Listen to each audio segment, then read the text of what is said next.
and good morning to Dr. Mazli.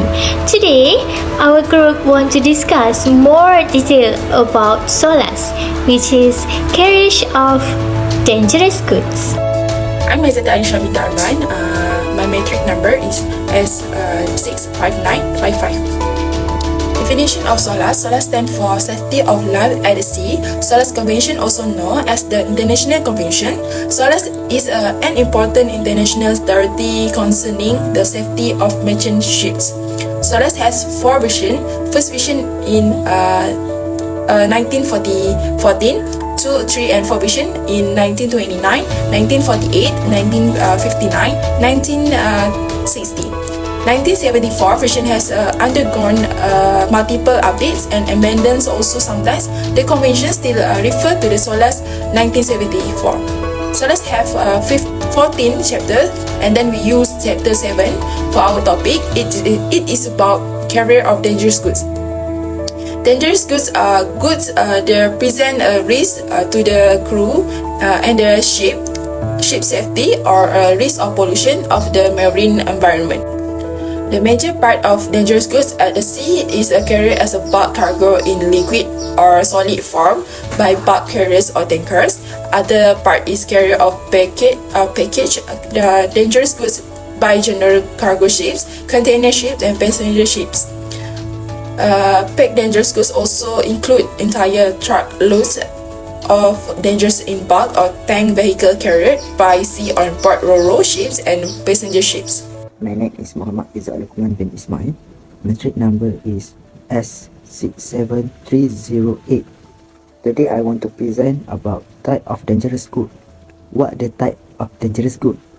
The classification of dangerous good in this essential for ensuring uniformity in identification and handling the hazard material across various transportation modes. The globally harmonious system of the classification and labeling of chemical GHS serves as the basis for classify this material under the International Maritime Dangerous Goods (IMDG) code, which consists of the 9 hazard classes. First, class 1 is explosives, class 2 is gases, class 3 is flammable liquids, class 4 is flammable solid and substances, class 5 oxidizing substances, class 6 is toxic and infectious substances, class 7 is radioactive substances, class 8 is corrosive substances, and last class 9 miscellaneous dangerous substances and articles.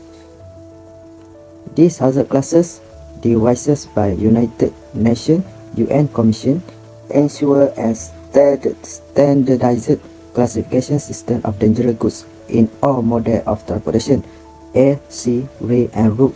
This classification is crucial for promoting safety and facilitating the proper handling, storage, and transportation of hazard material worldwide. Okay, for that is what is the IMDG codes. IMDG codes originated from international effort dating back to the 1929 Conferences of Safety of Life at Sea (Solas), and has evolved to address the need for comprehensive regulation governing the shipping of the dangerous goods. The code reflect the ongoing commitment of the IMO to safeguard human life, prevent maritime pollution, and facilitate the implemented flow of hazard materials. The International Maritime Dangerous Goods (IMDG) codes plays a crucial role in regulating the maritime transport of hazard material, aiming to prevent harm to individuals and damage to vessels and their cargo. Established under the umbrella of the International Maritime Organization (IMO), the IMDG codes is a global regulation designed to ensure to safe and unrestricted mobility and hazard material while safeguarding the marine ecosystem. Comprehensive key precepts such as hazard classification, proper packing, hazard communication, documentation, investigation, storage, and emergency response. The code sets guidelines for consignor, forklift operator, cargo handlers, packers, shippers, forwarders, and booking agents. Addresses to the IMDG code is vital for those involved in the shipping and transportation of dangerous goods by sea, as is stated specific storage, declaration, and handling process, emphasizing the importance of maintaining safety standard and environmental protection in maritime activities. So now I want to story and explain more detail about case study in Huafu Marine Line Sdn Bhd and Vitashem Sdn Bhd. At Port Klang, Malaysia, on October 18, 2008, the shipper or defendant was loading dangerous cargo onto the Huafu number 9 when a series of events including sparks, fire, explosion, and sinking happened. Under a bill of lading that verified the carriage agreement between the plaintiff and the first defendant, the ship owner or plaintiff was the carrier of the cargo. The explosion had been preceded by some sparks and then fire. The explosion caused the entire vessel to sink, damaging the vessel and the cargo. The first defendant, which is shipper, a manufacturer of agricultural chemicals, was the shipper under the bill of lading of a consignment of dangerous goods comprising agrochemical product. The second defendant, which is forwarding agent, was the shipper's forwarding agent. The carrier claimed that it was the shipper's cargo packed in pallet number 5, which caused the fire since chemicals from various classes and different chemical families with different chemical properties were packed together. The shipper's cargo of agrochemicals contained inter alia sodium chloride, which is a strong oxidizing agent. As an oxidizing agent, sodium chloride is incompatible with organophosphates and amines, wood, and combustible material such as wood, leather, and cotton. Such mixtures are likely to be denuded by heat and friction. The shippers contend that the cargo was a consignment of agrochemical product, which is widely known in the shipping industry as being routinely classified or categorized as dangerous cargo, requiring special packaging, handling, and storage under the International Maritime Dangerous Goods Code (IMDG) code. According to the defendants, they had communicated to the carrier via its agent 1 Sharikat Suhab Seng Sdn Bhd all relevant documents for the shipment, including the packing list, invoice, and significantly the dangerous cargo declaration to the Penang Port Commission, which they contain describe the nature and characteristic of the cargo to be shipped. The shipper maintained that it complied with Solas 1974 convention requirements and the IMDG code to warn or advise the carrier of fundamental information relating to the hazards of the goods. Additionally, the shipper contended that its cargo could not be held responsible for the fire and explosion because the reason was unknown. The only one person who saw the occurrence was the crane operator, Haji A.K. Luka, also known as A. Luka. PW4 or the plaintiff aspect and TW1 or the defendant's aspect both provide aspect testimony. And finally, the court decided that the plaintiff was allowed on the cost claim of RM 18,000. I beralih acara region nama unsur metric numbers as 66815. I will continue with in the current case the two relevant provisions in Article 4.3 and 4.6. Liability under Article 4.6. The first one is liability under common law. The first defendant was also fully liable for the dangerous good, even in cases where it might be argued that the plaintiff was unaware of the item potential for dangers because the two parties had a close relationship and were under contract. The first defendant had a duty of care to warn the plaintiff of any potential risk related with the cargo. In particular, the plaintiff should have been informed of the product's high potential for damage. The second is for Asian liability for warranty breaches. It was evident that the second defendant had completed the warranty. It was insufficient for a declaration to absolve the second defendant of the responsibility. The second defendant had a duty to alert the plaintiff to the potential hazard.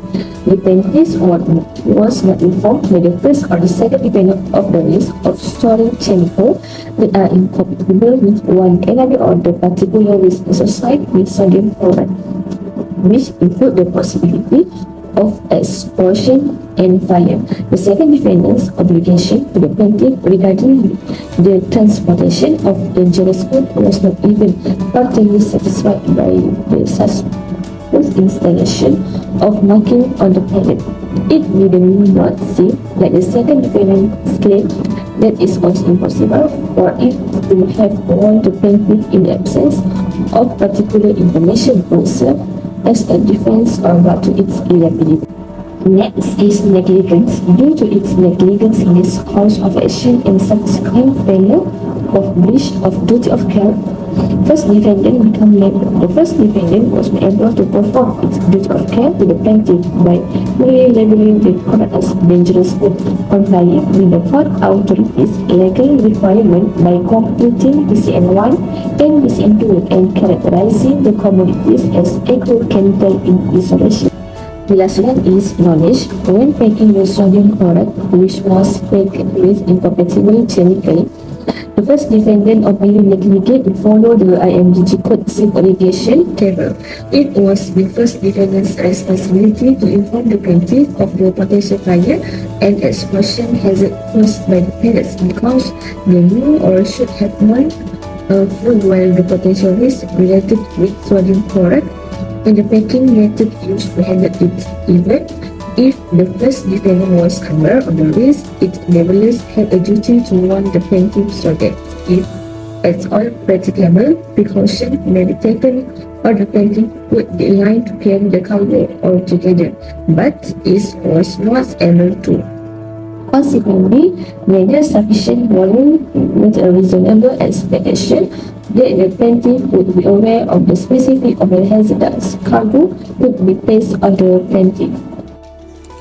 In the case of Ing Hua Fu Marine Sdn Bhd and Vitesse Marine Sdn Bhd, the cargo shipment went terribly wrong due to a fire and explosion that caused the ship to sink. The court found that both the sender and the delivery agent were at fault for their negligence in handling hazard material.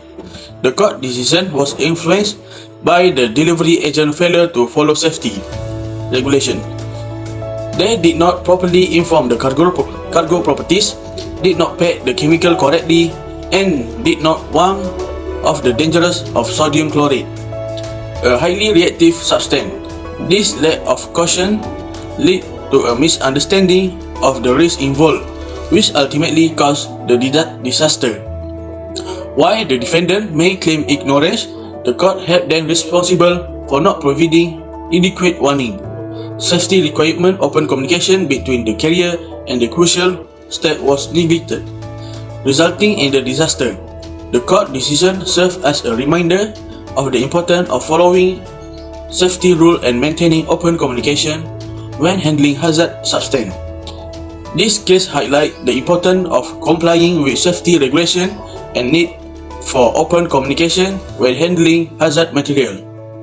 It also emphasizes the shared responsibility between the parties involved to ensure the safety of the ship, crew, and environment.